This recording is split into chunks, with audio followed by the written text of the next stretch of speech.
ubusobanuro bw'izina Efuremu.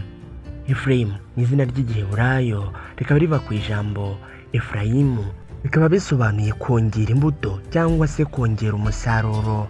Gusa hari n'aho bavuga yuko bisobanura Imana yangize uw'agaciro cyangwa se yambyajijemo umusaruro. Birumvikana cyane yuko rino zina rihura n'imyemerere ya Gikristo, aho turisanga no muri Bibiliya.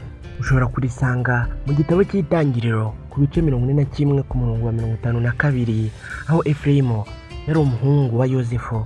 Imwe mu mico n'imigirire ikunze kuranga umuntu witwa Efurayimu. Efurayimu ni umuntu uba ukunda gutekereza cyane. Efurayimu ni umuntu wita cyane kandi akubahiriza igihe. Efurayimu ni umuntu uzi kwihangana. Efurayimu ni umuntu uhozaho, kandi Efurayimu ni umuntu uba ufite imyemerere runaka aba ahagazeho. Efurayimu akunze kuba ari umuntu utuje. Efurayimu ni umuntu uzi gutwaza kandi akihangana cyane. Efurayimu ni umuntu wizerera mu gukora cyane. Efurayimu ni umuntu utapfa kuvana ku izima kubera yuko ari umuntu uguma ku ntumbero ze. Efurayimu ni umuntu ushobora gukora byinshi, ariko kandi Efurayimu ni n'umuntu ushobora kukwihinduka uko waba umuzi ugasanga siko ateye. Efurayimu ni umuntu ukunda gushyira mu ngiro ibyo yiyemeje, kandi Efurayimu ni umuntu ukunda kuganiriza abantu. Rino zina rikunze gukoreshwa cyane muri Etiyopiya, ariko cyane cyane muri Etiyopiya babita Efuremu.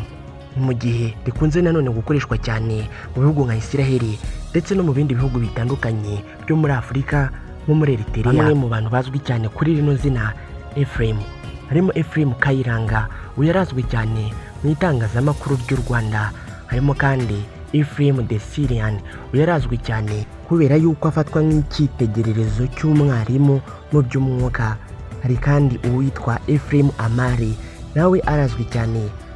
Rero niba witwa Efuremu uzi cyangwa utoranye n'umuntu witwa Efuremu, reka nkwifurize kugubwa neza no gusaba gukora subscribe niba utarayikora.